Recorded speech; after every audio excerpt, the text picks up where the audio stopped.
Hello, नमस्कार दोस्तों। कैसे हैं आप सभी लोग? आशा करता हूँ आप सभी लोग अच्छे होंगे और अपनी-अपनी पढ़ाई कर रहे होंगे।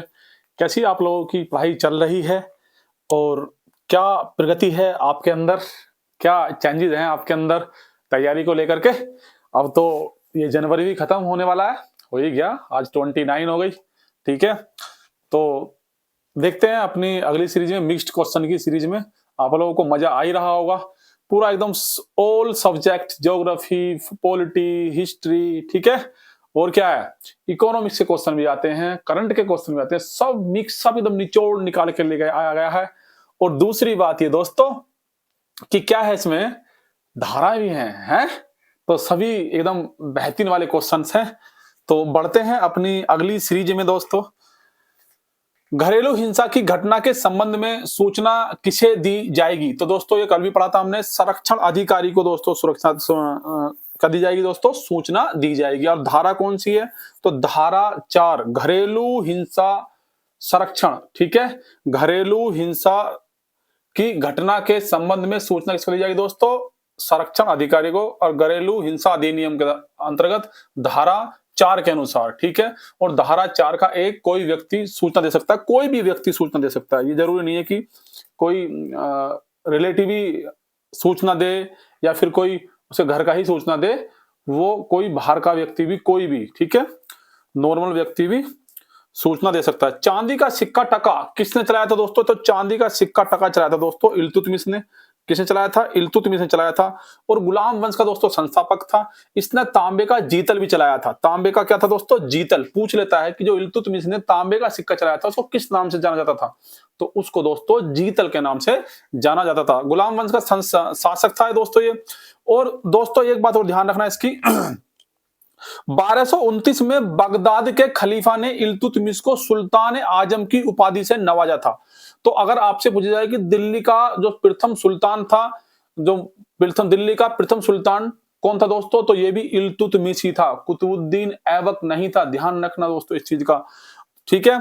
और बगदाद के खलीफा ने इसको इल्तुतमिश को क्या सुल्तान आजम की उपाधि दी थी, जिसे कहते थे खिलत। क्या कहते थे दोस्तों? इसको खिलत कहते थे, मतलब खिलत प्रदान करी थी, ठीक है?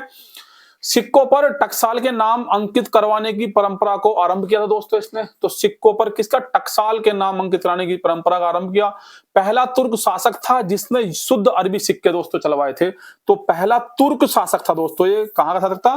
तुर्क शासक था जिसने शुद्ध अरबी सिक्के चलवाए थे। तो अगर आपसे पूछता है दोस्तों कि पहला पहला ऐसा कौन सा शासक था जिसने शुद्ध अरबी सिक्के चलाए थे दोस्तों? तो इल्तुतमिश। कहां का था दोस्तों ये तुर्क शासक था। इसने बदायूं की जामा मस्जिद का निर्माण कराया। और दोस्तों बदायूं में जामा मस्जिद है, उसका निर्माण भी दोस्तों इल्तुतमिश ने ही कराया था। किस सिख गुरु ने अमृतसर की आधारशिला रखी थी दोस्तों? तो अमृतसर की आधारशिला रखी थी दोस्तों गुरु रामदास। तो गुरु रामदास ने किसकी आधारशिला रखी थी दोस्तों? तो अमृतसर की आधारशिला दोस्तों रखी थी। और सिखों के चौथे गुरु थे दोस्तों ये। अगर आपसे पूछा जाए कि सिखों के ये सॉरी जो गुरु रामदास थे, सिखों के कौन से नंबर गुरु थे दोस्तों? ये चौथे गुरु थे। कौन से थे बेटा?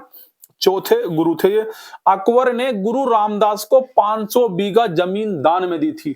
तो जो 500 बीघा जमीन दान में दी थी किसको? रामदास को। किसने दी थी दोस्तों? अकबर ने। तो ये बात भी आप लोग याद रखेंगे। भारत में गांधी जी का प्रथम सत्याग्रह कहां हुआ था? ये क्वेश्चन दोस्तों पता नहीं कितने एग्जाम में पूछा गया है कि भारत में गांधी जी का प्रथम सत्याग्रह कहां हुआ था दोस्तों? चंपारण में हुआ था। कहां पे दोस्तों? चंपारण। चंपारण भी लिखा मिल जाता है नहीं? तो कब हुआ था दोस्तों ये? जो चंपारण में गांधी जी का प्रथम सत्याग्रह हुआ था तो 1917 में हुआ था दोस्तों। कहां पे हुआ था? 1917 में हुआ था और चंपारण में हुआ था। चंपारण कहां है दोस्तों? तो बिहार में, ठीक है?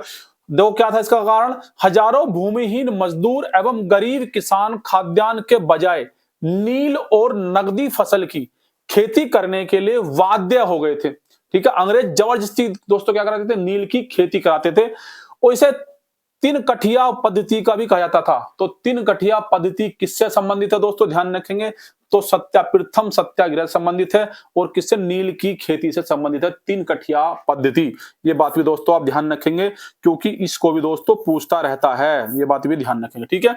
आगे देखते हैं, भारत की संविधान सभा की प्रारूप समिति के अध्यक्ष दोस्तों कौन थे। तो भारत की अगर बात करते हैं संविधान सभा की प्रारूप समिति के अध्यक्ष डॉक्टर बी आर अम्बेडकर। कौन थे बेटा, डॉक्टर बी आर अम्बेडकर, ठीक है बेटा। अब आगे देखते हैं 1926 में बंबई की विधानसभा के सदस्य नामित किए गए थे। तो 1926 में कहां से नामित थे दोस्तों, ये 1926 में बंबई, कहां की दोस्तों, बंबई की विधानसभा के सदस्य नामित किए गए थे। भारतीय संविधान का कौन सा अनुच्छेद विधि के समक्ष समानता के अधिकार से संबंधित है। तो दोस्तों भारतीय संविधान का कौन सा अनुच्छेद है जो विधि के समक्ष समानता के अधिकार से संबंधित है।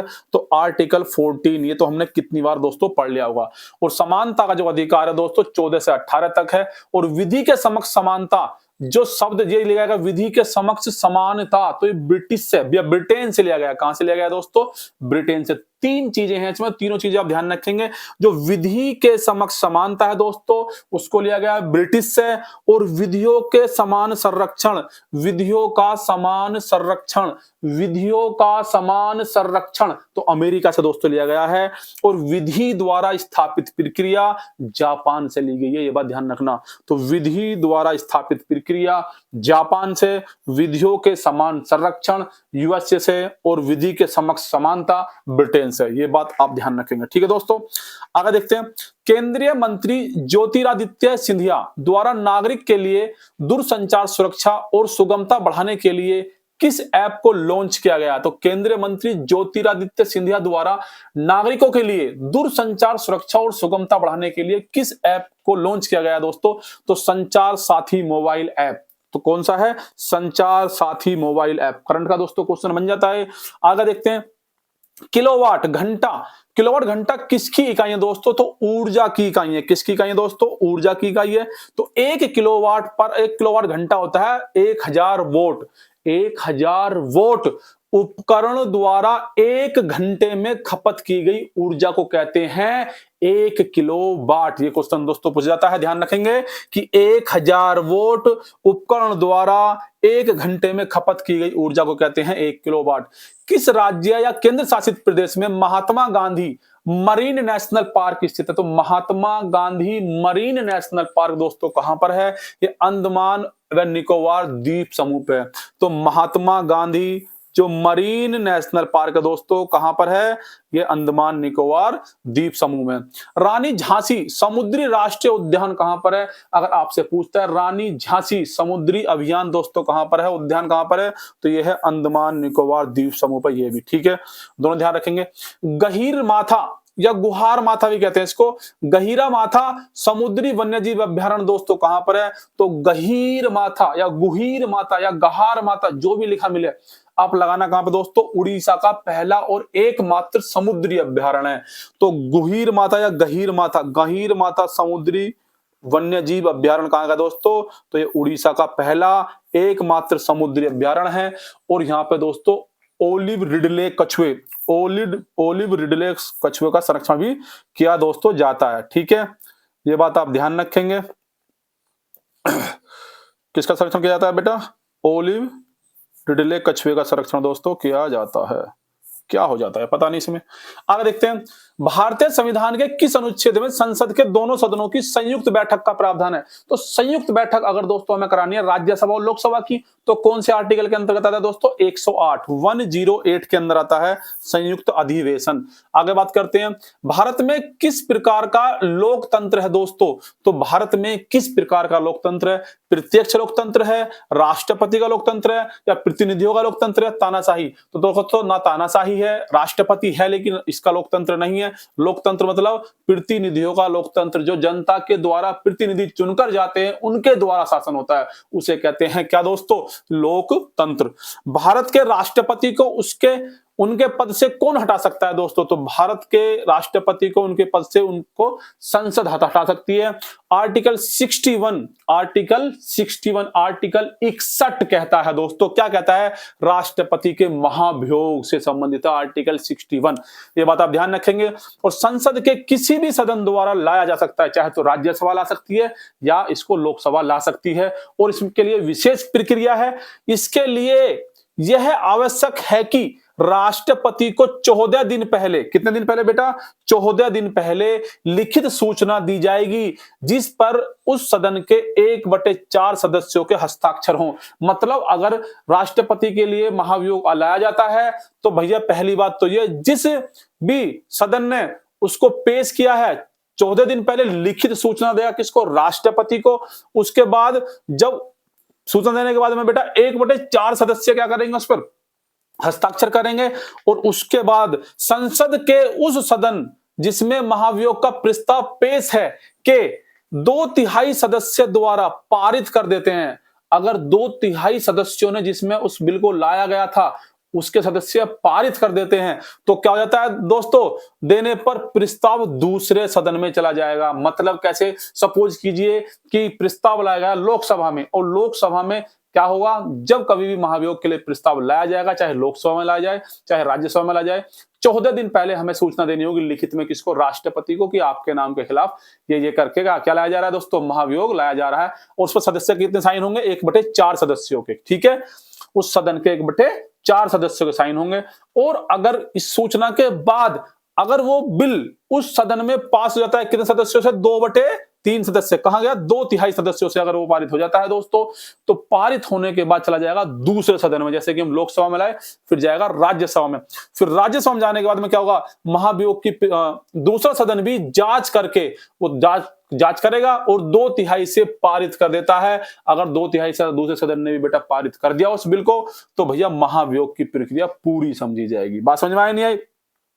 लोकसभा की बैठक आयोजित करने के लिए न्यूनतम कितनी संख्या में सदस्य उपस्थित होने चाहिए? अगर आपको लोकसभा की बैठक आपको क्या करनी है बेटा? पूरी करनी है। ठीक है, क्या करनी है? लोकसभा की बैठक आयोजित करने के लिए तो कितनी सदस्य संख्या होनी चाहिए दोस्तों? तो 1/10वां भाग। कितना होना चाहिए? 1/10वां भाग दोस्तों होना चाहिए। और ये जो लोकसभा की बैठक आयोजित करने के लिए न्यूनतम संख्या जो सदस्य की उपस्थिति के बारे में बताता है, तो वो बताता है दोस्तों आर्टिकल 100। आर्टिकल 100 बताता है कि लोकसभा की बैठक आयोजित करने के लिए कितने लोगों की आवश्यकता होती है। जब ही सदन चलेगा, कितना दोस्तों? 1/10वां भाग। कुल लोकसभा के सदस्यों का 1/10वां भाग अगर उपस्थित होंगे तो बैठक होगी, नहीं तो नहीं होगी। ठीक है, नेक्स्ट देखते हैं।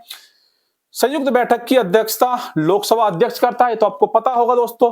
कोरम और वोटिंग, संयुक्त बैठक के लिए कोरम दोनों सदनों की कुल सदस्य की संख्या का 10वां हिस्सा होती है। ये कोरम संख्या भी होती है। राष्ट्रीय हल्दी बोर्ड किस मंत्रालय के दोस्तों अंतर्गत आता है? तो राष्ट्रीय हल्दी बोर्ड आता है दोस्तों वाणिज्य और उद्योग मंत्रालय के अंतर्गत। और वाणिज्य और उद्योग मंत्रालय के मंत्री दोस्तों कौन है? तो वाणिज्य और उद्योग मंत्रालय के मंत्री दोस्तों पीयूष गोयल। तेलंगाना निजामाबाद में राष्ट्रीय हल्दी बोर्ड का उद्घाटन दोस्तों किया गया है। अभी कहां पर दोस्तों? तेलंगाना निजामाबाद में। कहां पर बेटा? तेलंगाना निजामाबाद में राष्ट्रीय हल्दी बोर्ड का उद्घाटन दोस्तों किया गया है। और भारत विश्व की 70% हल्दी का उत्पादन करता है। तो भारत कितना? भारत 70% हल्दी का दोस्तों उत्पादन करता है। आगे देखते हैं। ग्रेट कैनियन किस देश में स्थित है? तो ग्रेट कैनियन दोस्तों कहां पर है? ग्रेट कैनियन अमेरिका में स्थित है। ये बात ध्यान रख लेंगे, स्ट्रेटेजी का क्वेश्चन है। भारतीय मौसम विभाग का विशेष वेब पेज महाकुंभ मेले के लिए मौसम संबंधी अद्यतन जानकारी कितने बार उपलब्ध कराएगा दोस्तों? तो वो उस टाइम का क्वेश्चन था जब कुंभ वगैरह लगा था, महाकुंभ वगैरह, तो हर 15 मिनट पर अपडेट देता था दोस्तों ये। ठीक है, अगर पूछ सकता है, यूपी का एग्जाम है, यूपीएसआई का एग्जाम है। ठीक है, तो महाकुंभ कब होता लगता है दोस्तों? प्रत्येक 12वें वर्ष लगता है, 12 वर्षों में एक बार लगता है। और 13 जनवरी से 26 जनवरी 2025 तक आयोजित किया गया था। कब से कब तक लगा गया था दोस्तों महाकुंभ? तो 13 जनवरी से 26 जनवरी 2025 तक महाकुंभ का आयोजन किया गया था। ब्रह्मांड ब्रह्मांड के अध्ययन को किस नाम से जाना जाता है? अगर आपको ब्रह्मांड का अध्ययन करना है दोस्तों, तो उसके अध्ययन को किस नाम से जाना जाता है? तो इसे कहते हैं कोस्मोलॉजी। क्या कहते हैं दोस्तों? कोस्मोलॉजी। कौन सी रेखा भारत के लगभग आधे हिस्से से होकर गुजरती है? मतलब भारत के बीचों बीच आधे हिस्से से कम होकर गुजरती है, लगभग के आसपास, तो कर्क रेखा। ठीक है दोस्तों, जैसे हमारा भारत है तो ऊपर कर्क रेखा और नीचे जाती है मकर रेखा। ठीक है, यह उत्तरी गोलार्ध में, ऊपर वाला गोलार्ध क्या हो जाएगा? आधे से ऊपर। उत्तरी गोलार्ध में भूमध्य रेखा के समांतर 23.5 डिग्री पर खींची गई है। कितने डिग्री पर बेटा? 23.5 डिग्री पर खींची गई है। इस पर 8 राज्य हैं दोस्तों। कौन कौन से? गुजरात, राजस्थान, मध्य प्रदेश, छत्तीसगढ़, झारखंड, पश्चिम बंगाल, त्रिपुरा और मिजोरम। ये दोस्तों 8 राज्य हैं। गुजरात, राजस्थान, मध्य प्रदेश, छत्तीसगढ़, झारखंड, पश्चिम बंगाल, त्रिपुरा और मिजोरम। ये दोस्तों 8 राज्य इस पर स्थित हैं। भारत के किस राज्य में सर्वाधिक वर्षा होती है? तो सर्वाधिक वर्षा दोस्तों किसमें होती है? तो मेघालय में सर्वाधिक वर्षा होती है। और मेघालय में जगह है मानसीन राम। क्या है दोस्तों? मोसीन राम कहते हैं। मानसीन राम में आपको मिल जाए तो यहां पर विश्व में सर्वाधिक वर्षा वाला स्थान के रूप में जाना जाता है मोसीन राम को। ठीक है बेटा। भारत में कर्मचारियों हेतु महंगाई भत्ता तय करने का आधार क्या है? अगर आपको भारत, मतलब हमारी इंडिया में कर्मचारियों हेतु महंगाई भत्ता तय करने का दोस्तों आधार क्या होता है? तो उपभोक्ता मूल्य सूचकांक। उपभोक्ता मूल्य सूचकांक, सीपीआई, उपभोक्ता मूल्य सूचकांक। ठीक है, कॉस्ट प्राइस इंडेक्स। आवाज की माप का मात्रक दोस्तों क्या होता है? डेसिबल। तो आवाज की माप का मात्रक होता है दोस्तों डेसिबल। और ध्वनि दाब की मापन इकाई को, अगर ध्वनि दाब, क्या कह रहा हूं दोस्तों, ध्यान रखना, ध्वनि दाब की अगर इकाई की बात करते हैं दोस्तों तो है वेडेट साउंड प्रेस्ड। तो क्या है दोस्तों? वेडेट साउंड प्रेस्ड या भारित ध्वनि दाब कहते हैं। या कहते हैं भारित ध्वनि दाब कहते हैं दोस्तों इसको। केंद्रीय प्रदूषण नियंत्रण बोर्ड द्वारा, अगर हम केंद्रीय प्रदूषण नियंत्रण बोर्ड की बात करते हैं दोस्तों, जो आवासीय जगह पर जो 55 डेसिबल तक ध्वनि हो सकती है, कर सकते हैं। व्यापारिक क्षेत्रों में दोस्तों 65% तक, मतलब 65% नहीं, 65 डेसिमल है नी। और औद्योगिक क्षेत्र में दोस्तों 75 या ध्वनि निर्धारित की गई, 75 निर्धारित की गई। अगर पूछ ले तो अगर आदमी की याददाश्त कमजोर हो जाए तो कौन सा हिस्सा मस्तिष्क का घायल हो जाता है? तो अगर आदमी की याददाश्त कमजोर हो रही है, धीरे धीरे याददाश्त कमजोर हो रही है, तो दोस्तों कौन सा हिस्सा उसका दोस्तों कमजोर हो रहा है? तो सेरिब्रम। क्या है दोस्तों? सेरिब्रम हिस्सा उसका कमजोर हो रहा है।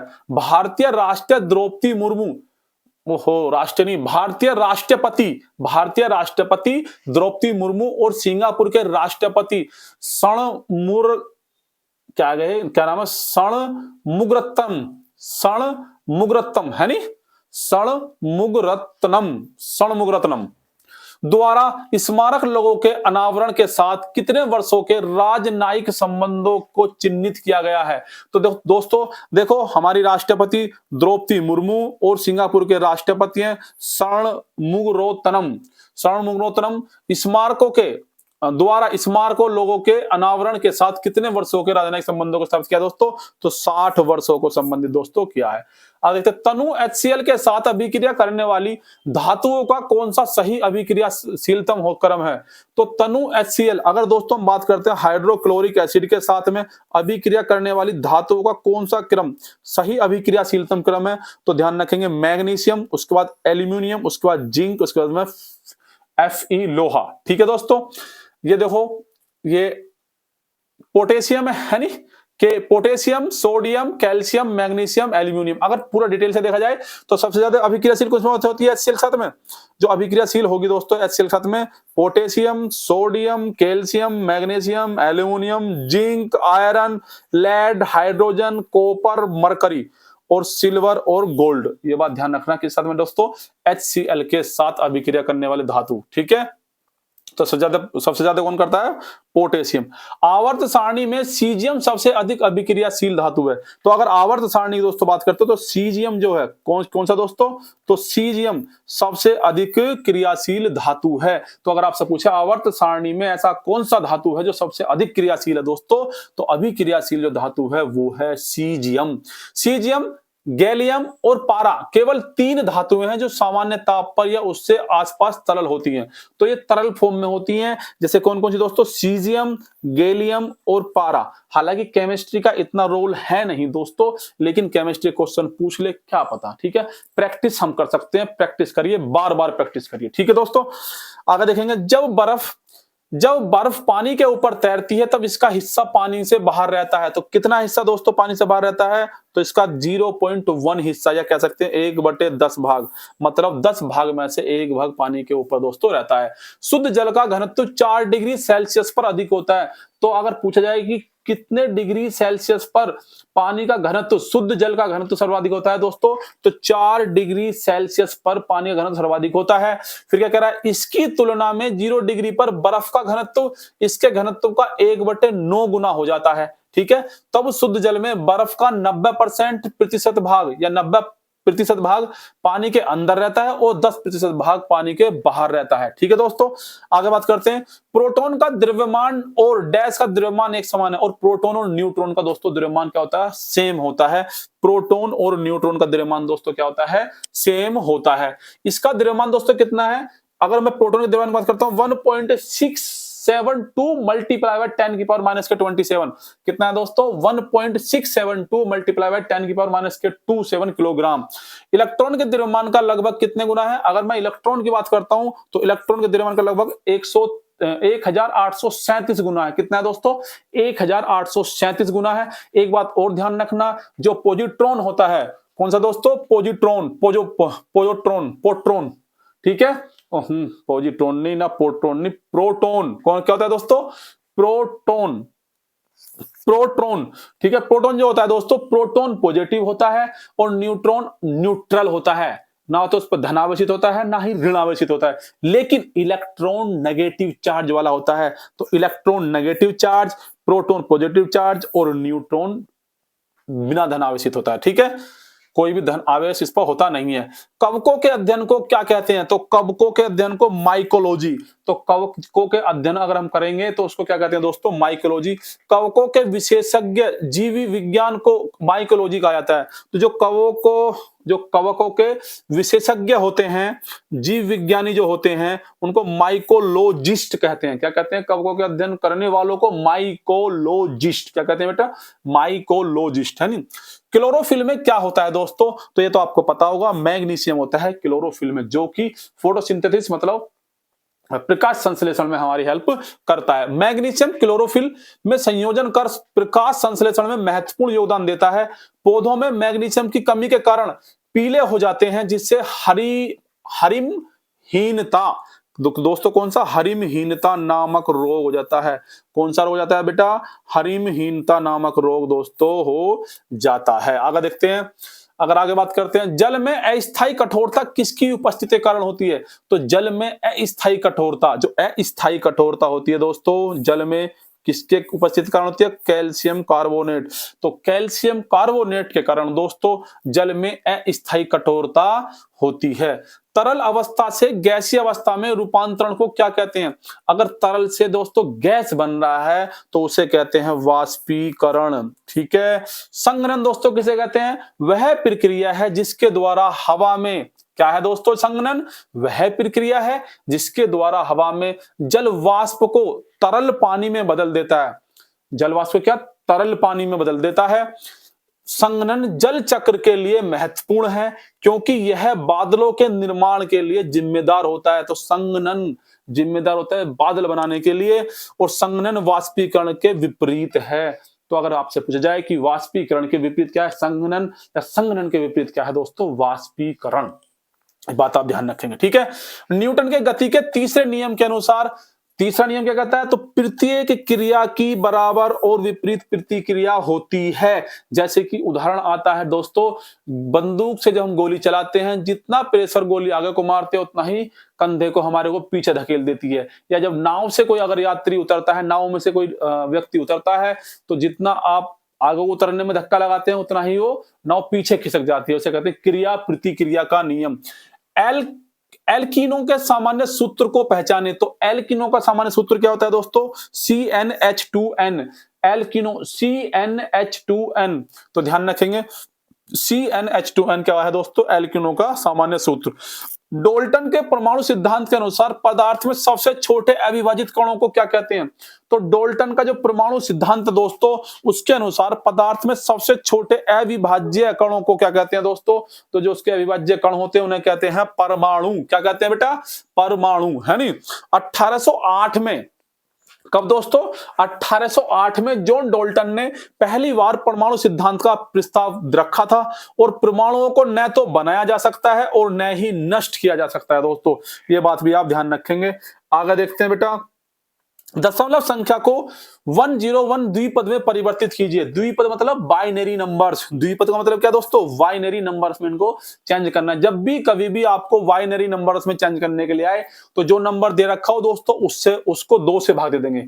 कितने से भाग दे देंगे? 2 से। जैसे 2 से भाग दिया, 2 पंजे 10, यहाँ एक बचा, जितना भी शेष बचेगा उसको उसके आगे लिख देंगे। फिर जो बचा हुआ उसको भाग देंगे, 2 दूनी 4, 2 पंजे 10, तो पूरा पूरा चला गया तो शेष कितना बचा? 0 यहाँ लिख दिया। फिर 2 से भाग देंगे, 2 1 2, 2 दूनी 4, तो कितना शेष बचा दोस्तों? 1 बचा, 1 यहाँ लिख दिया। फिर 2 से 2 छिक्का 12, कुछ नहीं बचा, 0 हो गया। 2 तिया 6, पूरा हो गया, 0 हो गया, नहीं बचा शेष। और 2 एकम 2, तो कितना शेष बचा? 1 शेष बचा यहाँ, और यहाँ पे 2 एकम 2, यहाँ पे भी 1 बचा। ठीक है दोस्तों, एक बार गया ना। तो जितने भी ये शेष बचे हैं उनको उल्टे क्रम में लिख देना यहाँ से, कि पहले 1 लिख दिया दोस्तों, पहले 1, फिर दूसरा क्या है, पहले 1 लिख दिया, फिर 0, फिर सॉरी पहले 1, फिर 1 0 0 1 0 1, तो ये क्या हो जाएगा? 1 1 0 0 1 0 1। ठीक है दोस्तों, ये बात आप ध्यान रखेंगे। ठीक है, इकोलॉजी शब्द की रचना किसने की थी दोस्तों? अर्नेस्ट हैकल ने की थी। इकोलॉजी शब्द की रचना किसने की थी दोस्तों? अर्नेस्ट हैकल ने। इकोलॉजी शब्द ग्रीक शब्दों से मिलकर बना है। किससे? ओइकास और लोगोस। ओइकास मतलब हाउस, मतलब घर, और लोगोस मतलब स्टडी। तो हाउस या घर, तो घर का अध्ययन से मिलकर बना है क्या दोस्तों? इकोलॉजी। अर्नेस्ट हैकल। तो किसने दिया था दोस्तों? अर्नेस्ट हैकल ने शब्द की रचना की थी। किस राज्य में दंपा टाइगर रिजर्व स्थित है? तो दंपा टाइगर रिजर्व दोस्तों कहां पर है? मिजोरम में है। दंपा टाइगर रिजर्व कहां पर है दोस्तों? दंपा टाइगर रिजर्व मिजोरम में है। 1994 में टाइगर रिजर्व के रूप में घोषित किया गया था दोस्तों इसको। 1994 में 1994 में दोस्तों घोषित किया गया था किसको? मिजोरम में दंपा टाइगर रिजर्व को घोषित। एक जिले में सामान्य प्रशासन का प्रमुख कौन होता है? तो एक जिले में अगर सामान्य प्रशासन करना है तो प्रमुख कौन होता है दोस्तों? तो जिला अधिकारी होता है। कौन होता है? जिला अधिकारी। ठीक है बेटा, आगे बात करते हैं। जल में, मैं कह रहा हूं कि जल में ऑक्सीजन और हाइड्रोजन 8.1 के अनुपात में उपस्थित होते हैं। ये बात देखते हो आपको पता होगी। जल में जो दोस्तों ऑक्सीजन होती है और जो हाइड्रोजन होती है दोस्तों 8:1 के अनुपात में उपस्थित होते हैं। 8 होती है ऑक्सीजन और 1 होती है हाइड्रोजन। सार्वभौमिक गुरुत्वाकर्षण नियम की सहायता से किसकी व्याख्या नहीं की जा सकती? तो त्वरित जो लाइटिंग होती है, जो बिजली गिरती है, तो उसकी हम गुरुत्वाकर्षण के नियम से व्याख्या नहीं कर सकते। उस प्रक्रिया का नाम बताइए जिसमें किसी धातु पर उसके आसपास मौजूद पदार्थों जैसे नमी, अम्ल इत्यादि द्वारा हमला किया जाता है। तो क्या होता है? संक्षारण। क्या होता है इसको दोस्तों? संक्षारण। उस प्रक्रिया का नाम बताइए जिसमें किसी धातु पर उसके आसपास मौजूद पदार्थों जैसे नमी हो गया, अम्ल हो गया इत्यादि द्वारा हमला किया जाता है। तो उसे क्या कहते हैं? उस प्रक्रिया को संक्षारण कहते हैं। छोटे द्वारक के गोलाकार दर्पण के लिए वक्रता त्रिज्या फोकस लंबाई से दोस्तों कितनी होनी चाहिए? अगर छोटे द्वारक, क्या है दोस्तों? छोटे द्वारक गोलाकार दर्पण कैसा है? छोटा द्वारक गोलाकार दर्पण के लिए जो वक्रता त्रिज्या दोस्तों होगी वो फोकस लंबाई से क्या होगी दोस्तों? दुगनी होगी। ये बात भी ध्यान रखेंगे। किसी विद्युत परिपथ में किसी दिए गए धातु के तार के सिरों पर विभवांतर उसमें प्रवाहित धारा के समानुपाती होती है, बशर्ते कि उसका तापमान समान रहे। इसे डैश का नियम भी कहा जाता है। तो इसको दोस्तों ओम का नियम भी कहा जाता है। धारा, वोल्टेज और प्रतिरोध के बीच के संबंध को ओम के नियम द्वारा वर्णित किया गया है। यह नियम जॉर्ज साइमन ओम ने, किसने दोस्तों? जॉर्ज साइमन ओम ने 1828 में दिया था दोस्तों। ठीक है, जॉर्ज साइमन ओम ने 1828 में। सूचना का अधिकार कब लागू किया गया दोस्तों? तो 12 अक्टूबर सन 2005। सूचना का अधिकार, ठीक है, राइट टू इंफॉर्मेशन, 12 अक्टूबर सन 2005। अन्वेषण के दौरान झूठ पकड़ने के लिए निम्न में से किसका प्रयोग किया जाता है दोस्तों? तो झूठ पकड़ने के लिए नार्को टेस्ट होता है, ब्रेन मैपिंग होती है, पॉलीग्राफ होता है। आपने फिल्म वगैरह में देखा होगा, जब एक्टर के यहाँ पे चिपका देते हैं वो खोपड़ी और उसकी हार्ट बीट टाइप में ऐसे देखते हैं, तो उसे क्या कहते हैं दोस्तों? Polygraph test. ठीक है, और नार्को टेस्ट कैसे होता है? और ब्रेन मैपिंग खोपड़ी में लगा देते हैं, वो ब्रेन मैपिंग होता है। और जो नार्को टेस्ट होता है वो एक इंजेक्शन दिया जाता है, ठीक है, उसको एकदम वो बेहोश हो जाता है एकदम। फिर पूछते हैं बताओ खून किसने किया है? ठीक है, फिर वो बताएगा मैंने खून नहीं किया है। ठीक है, तो उसे कहते हैं नार्को टेस्ट। ठीक है बेटा, चरकुला प्रमुख लोक नृत्य है। तो चरकुला प्रमुख नृत्य कहां का दोस्तों? व्रजभूमि का है। और जो चरकुला दोस्तों होता है वो रथ के पहिए पर अनेक घड़े रखे का और नाचते हैं इसको, ठीक है। और धुरिया नृत्य कहाँ का दोस्तों? तो धुरिया नृत्य दोस्तों कहाँ का है? बुंदेलखंड का है धुरिया नृत्य। धुरिया नृत्य बुंदेलखंड का है। पाई डंडा नृत्य बुंदेलखंड का है। राई नृत्य भी दोस्तों कहाँ का है? बुंदेलखंड का ही है राई नृत्य भी, ठीक है। और दीपावली नृत्य भी बुंदेलखंड का ही है। देखो धुरिया नृत्य, क्योंकि बुंदेलखंड जो है दोस्तों एकदम इलाका सटा हुआ है, ठीक है, बुंदेलखंड वाला। तो उत्तर प्रदेश की किसी भी एग्जाम की परीक्षा में आप उठाकर देखेंगे तो बुंदेलखंड से कितने क्वेश्चन दोस्तों पूछता है, ठीक है। अब देखते हैं दोस्तों कहां पर है। तो धुरिया नृत्य बुंदेलखंड, पाई डंडा नृत्य बुंदेलखंड, राय नृत्य बुंदेलखंड और दीपावली नृत्य बुंदेलखंड। इसमें देख लेते हैं धुरिया नृत्य दोस्तों, कुम्हार लोग द्वारा स्त्री का वेशभूषा धारण करके इसमें डांस करते हैं धुरिया नृत्य में। और पाई डंडा नृत्य बिल्कुल गुजरात का जैसे डांडिया होता है ऐसी ये होता है दोस्तों पाई डंडा। और राय नृत्य कृष्ण जन्माष्टमी के अवसर पर दोस्तों क्या जाता है, और मयूर नृत्य भी कहा जाता है। तो दोस्तों ध्यान रखेंगे राय नृत्य को मयूर नृत्य भी कहा जाता है, ठीक है। आगे देखते हैं। भारतीय दंड संहिता की धारा 24 के अनुसार यदि कोई व्यक्ति किसी एक व्यक्ति को गलत तरीके से लाभ पहुंचाने या किसी अन्य व्यक्ति को गलत तरीके से हानि पहुंचाने के इरादे से कुछ भी करता है तो उसे किस इरादे से करना, तो उसे किस इरादे से करना कहा जाता था दोस्तों? किस इरादे से करना कहा जाता है? तो बेईमानी करेगा, बेईमानी के, ठीक है। आगे देखते हैं। कोलाइड में कण आकार की परास, कोलाइड में कण आकार की परास किसके बीच होती है? तो दोस्तों ध्यान रखेंगे कोलाइड में जो कण आकार होता है, अगर आप लोगों ने पढ़ी होगी केमिस्ट्री तो आप लोग पता होगा कोलाइड वगैरह के बारे में। तो कोलाइड में कण आकार की परास किसके बीच होती है? बाकी आप ध्यान कर लेंगे 10 की पावर -9 से 10 की पावर -6 के बीच में होती है। और कोलाइड दोस्तों क्या होता है? छोटे कणों का विषमांगी मिश्रण है, ठीक है। देखो सबसे बढ़िया बात तो हमारी क्लास में ये है कि हमने क्या है छोटी छोटी चीजों को भी यहाँ पर लिख रखा है। अगर आप वीडियो एक बार देख लेते हैं फिर आपको दोबारा आप जाकर इस टेलीग्राम पे जाकर गुरुग्राम स्टडी सेंटर सर्च कीजिए और उसमें जाकर सारी पीडीएफ आपको ये मिल जाएंगी 1 बाय 1, ठीक है। और इसको आप ओपन करके दोबारा भी पढ़ सकते हैं, एक बार रिवाइज कर सकते हैं, ठीक है। वीडियो दोबारा देखने की जरूरत नहीं पड़ेगी। तो कोलाइड मिश्रण किस किस का होता है दोस्तों? दूध का, रक्त का, साबुन का। तो ये होते हैं कोलाइड मिश्रण। पदार्थ के संदर्भ में कौन सा कथन सही नहीं है? तो पदार्थ कणों से बना होता है, पदार्थ के कणों के बीच अंतर होता है, बिल्कुल है। पदार्थ के कण द्रव्य और वायु में सतत स्थानांतरित होते रहते हैं, बिल्कुल सही बात है। पदार्थ के कणों के बीच आकर्षण बल नहीं होता है, नहीं भैया, हर चीज, हर वस्तु, हर कण एक दूसरे को अपनी ओर आकर्षित कर रहा है, ये बात ध्यान रखेंगे। तो ये बात गलत है भाई, तो गलत ही उसने पूछा है। कौन सी धातु हथेली पर रखने से पिघलेगी? तो गैलियम। तो बेटा गैलियम ऐसी धातु है जो अगर आप हथेली पर रख लेंगे उसके तापमान से ही वो उसके टेम्परेचर से ही पिघल जाएगी। परमाणु संख्या कितने दोस्तों? 31। प्रतीक कितना है इसका? Ga। तो गैलियम क्या है दोस्तों? Ga। और परमाणु संख्या, तो गैलियम की परमाणु संख्या 31 होती है। आवर्त सारणी के 13वें समूह में होता है गैलियम। तो गैलियम कहां पे दोस्तों? आवर्त सारणी के 13वें समूह में है, ठीक है। किसकी चालक तार में विद्युत आवेश के प्रवाह की दर को डैश के रूप में जाना जाता है? तो विद्युत धारा। तो विद्युत धारा किसकी चालक तार में विद्युत आवेश के प्रवाहित दर को डैश के रूप में जाना जाता है? तो विद्युत धारा को। और विद्युत धारा का मात्रक क्या होता है? SI मात्रक एम्पियर, ये आपको पता होगा। किस लेंस की क्षमता ऋणात्मक होती है? तो अवतल लेंस की क्षमता ऋणात्मक होती है, जबकि उत्तल लेंस की क्षमता प्लस में होती है, धनात्मक होती है। भारतीय दंड संहिता की धारा 375 और 376 के विषय में बताइए। तो 375 और 376 क्या है दोस्तों? बलात्कार के लिए 375 है और सहित दूसरी यौन अपराधों के लिए क्या है? 376 है। तो बलात्कार के लिए दोस्तों, बलात्कार सहित दूसरे यौन अपराध के लिए क्या है दोस्तों?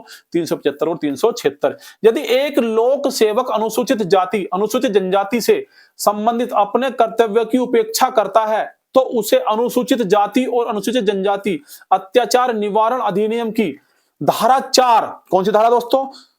किसकी? ध्यान रखना, उसे अनुसूचित जाति और अनुसूचित जनजाति अत्याचार निवारण अधिनियम धारा 4 के तहत अधिकतम कितनी अवधि के लिए दंडित किया जा सकता है दोस्तों? ध्यान रखेंगे 12 महीने के लिए इसको सजा हो सकती है, ठीक है। इस यातायात का प्रतीक क्या, इस यातायात प्रतीक का अर्थ दोस्तों क्या है? तो ये दोस्तों ये रेड कलर है। इसमें जब कभी भी आपको इस तरह से मिले कोई डायग्राम, क्या मिले दोस्तों? ये रेड है पूरा, है नहीं? क्या है ये रेड है नहीं? और कितनी साइड है दोस्तों इसकी? एक तो ये हो गई, 1 2 3 4 5 6 7 8 अष्टक है। तो यहाँ पे इसका मतलब क्या है दोस्तों? स्टॉप। क्या है दोस्तों? स्टॉप है ये। क्या है? स्टॉप। 1 2 3 4 5 6 7 और 1 8। ठीक है बेटा, तो क्या है ये? स्टॉप लिखा मिलेगा। अब आपको दिख रही होंगी 8 साइड, आप देख सकते हैं। सूचना का अधिकार अधिनियम के प्रावधानों के तहत भारत का कोई भी नागरिक डैश से जानकारी अनुरोध कर सकता है। तो किससे दोस्तों? लोक प्राधिकरण से। किससे दोस्तों? लोक प्राधिकरण से कर सकता है। किससे कर सकता है दोस्तों? लोक प्राधिकरण से। अवतल दर्पण वाहनों के हेडलाइट में उपयोग किए जाते हैं, क्योंकि जो अवतल दर्पण दोस्तों वाहनों में क्या करते हैं? अवतल दर्पण यूज करते हैं हेडलाइटों में। और क्यों? क्योंकि समांतर किरणें भेजता है। अवतल दर्पण कैसी किरणें भेजता है दोस्तों? समांतर किरणें भेजता है। पेट में अम्लता के उपचार के लिए प्रयुक्त या प्रत्याम्ल या ऐसा एंटासिड है नी, एंटासिड पदार्थ कौन सा है दोस्तों? तो दूध या मैग्नीशियम या मिल्क ऑफ मैग्नीशियम भी दोस्तों कहते हैं। उस अभिक्रिया को क्या कहा जाता है दोस्तों जिसमें ऑक्सीकरण और अवकरण एक साथ होते हैं? तो उसे कहते हैं अपचयोपचय। अपचयोपचय क्या कहते हैं दोस्तों? रेडॉक्स कहते हैं अपचयोपचय। तो अपचयोपचय क्या है दोस्तों? संयोजन अभिक्रियाएं, विघटन अभिक्रियाएं, विस्थापन अभिक्रियाएं और अनुपातहीन अभिक्रियाएं। तो अभिक्रियाओं के ये प्रकार हैं अपचयोपचय अभिक्रिया के। ठीक है दोस्तों, अपचयोपचय अभिक्रिया के संयोजन अभिक्रियाएं, विघटन, विस्थापन और अनुपातहीन। गोलीय दर्पण की परावर्तक सतह के व्यास को क्या कहा जाता है दोस्तों? तो गोलीय दर्पण के परावर्तक सतह को दोस्तों द्वारक कहा जाता है। क्या कहा जाता है? द्वारक। चांदी की वस्तुएं वायु के संपर्क में आने के बाद काली हो जाती हैं, क्योंकि वे वायु में डैश के साथ अभिक्रिया करती हैं। तो सल्फर के साथ अभिक्रिया करती हैं। यसद लेपन ग्लोबेनाइजेशन क्या कहते हैं दोस्तों? ग्लोबेनाइजेशन या यसद लेपन क्या बोलते हैं? यसद लेपन। किसी के ऊपर पत्ता चढ़ा देना कहते हैं ना, कि जो सोने चांदी की चीज के ऊपर सोने का पत्ता चढ़ा दिया जाता है। ठीक है, या किसी के ऊपर पेंट कर दिया एक तरह का, ये मान लीजिए। तो ये क्या? ग्लोबेनाइजेशन की एक पतली परत के लेपन द्वारा आयन को, किसको दोस्तों? आयन नहीं, आयरन हो गए। आयरन को जिंक से बचाने के लिए एक विधि है दोस्तों। क्या है? जिंक से नहीं, जंग से बचाने के लिए एक विधि क्या है दोस्तों? तो जिंक। ठीक है, ग्लोबेनाइजेशन एक विधि है। ग्लोबेनाइजेशन जिंक की एक पतली परत के लेपन द्वारा आयरन को जंग से बचाने के लिए विधि है। इस तरह से क्वेश्चन बनेगा।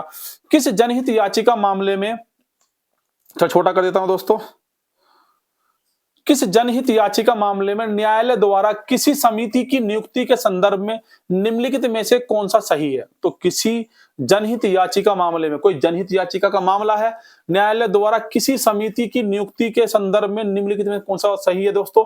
न्यायालय मामलों के लिए एक समिति अथवा आयुक्त को नियुक्त कर सकता है ताकि वह उस मामले की छानबीन करे और रिपोर्ट जमा करे। बिल्कुल सही बात है दोस्तों। समिति अथवा आयुक्त को यह अधिकार भी दिया जा सकता है कि वह शिकायतों का संज्ञान ले और उन्हें जनहित में निपटाए। ये भी दोस्तों कह सकता है। तो ए और बी दोस्तों दोनों सही हैं। इंदिरा साहनी निर्णय के रूप में बहुचर्चित जनहित याचिका PIL मामले में ऐतिहासिक माना जाता है, क्यों माना जाता है दोस्तों? इंदिरा साहनी निर्णय। तो क्योंकि दोस्तों अदालतों ने सरकारी नौकरियों में पिछड़े वर्गों के लिए आरक्षण के औचित्य और जरूरत को स्वीकार दोस्तों किया था। इसको देखेंगे 1992 में दोस्तों लाया गया था इंदिरा साहनी जो निर्णय था ये, और इस निर्णय में एक नई व स्वतंत्र संस्था राष्ट्रीय पिछड़ा वर्ग आयोग, तो पूछ लेगा राष्ट्रीय पिछड़ा वर्ग आयोग कौन से मामले में दोस्तों आया था? तो इंदिरा साहनी निर्णय में दोस्तों आया था, के निर्माण का आदेश भी दिया गया था। आगे देखते हैं बेटा, गोलाकार दर्पण के ध्रुव P से प्रमुख किरण केंद्र F की दूरी कितनी है? तो गोलाकार दर्पण के ध्रुव P से प्रमुख किरण केंद्र F की दूरी दोस्तों कितनी है? तो फोकस दूरी है दोस्तों F। कितनी है? F। किसी विद्युत धारा वाले विद्युत परिपथ में दो बिंदुओं के बीच विद्युत विभवांतर को मापने के लिए एसआई इकाई क्या है दोस्तों? तो वोल्ट है। कितनी है? वोल्ट। किसी विद्युत धारा वाले विद्युत परिपथ में दो बिंदुओं के बीच विद्युत विभवांतर को मापने के लिए एसआई इकाई क्या है दोस्तों? वोल्ट। एक आयनिक आबंध डैश द्वारा बनता है। तो आयनिक आबंध दोस्तों कैसे बनता है? तो विपरीत आवेशित आयतनों का आकर्षण। तो विपरीत आवेशित आयतनों का आकर्षण से बनता है एक आयनिक आबंध। जी का मान सबसे पहले किसके द्वारा स्थापित किया गया था? तो जी की वैल्यू, जी का मान, वैल्यू नहीं, जी का मान किसने दिया था दोस्तों? केवेडिश। किसने दिया था? केवेडिश ने दिया था। और जी का मान दोस्तों कितना होता है? 6.67 मल्टीप्लाई 10 की पावर माइनस के 10 न्यूटन किलोग्राम प्रति किलोग्राम मीटर स्क्वायर। ठीक है, तो 6.67 मल्टीप्लाई बाय 10 की पावर माइनस के 11 न्यूटन प्रति kilogram meter square, kilogram square meter square. ठीक है, ऑक्सीजन के एक अणु में डैश होता है। तो ऑक्सीजन के अणु में दोस्तों क्या था? एक द्विसहसंयोजक बंध होता है। तो ऑक्सीजन के एक अणु में क्या था दोस्तों? एक द्विसहसंयोजक बंध होता है। जब अल्फा कणों को एक पतली धातु की फाइल के माध्यम से पारित किया जाता है तो उनसे अधिकतम डैश के कारण फाइल के माध्यम से सीधे जाती हैं तो परमाणु में उपस्थित खाली जगह से। तो परमाणुओं में जो उपस्थित खाली जगह होती है उससे क्या होता है दोस्तों? उससे वो सीधी चली जाती हैं। ठीक है बेटा, आगे देखते हैं। एक ही तत्व का अलग अलग तत्वों के परमाणु एक साथ मिलकर बना सकते हैं। तो क्या बना सकते हैं बेटा? अणु बना सकते हैं। क्या बना सकते हैं? अणु बना सकते हैं। संविधान के अनुसार सिविल सेवकों के संबंध में निम्न में से कौन सा सही है? तो सिविल सेवकों के संबंध में देखो ये खाली छोड़ रखा है मैंने और इसका आंसर आप लोगों को बताना है।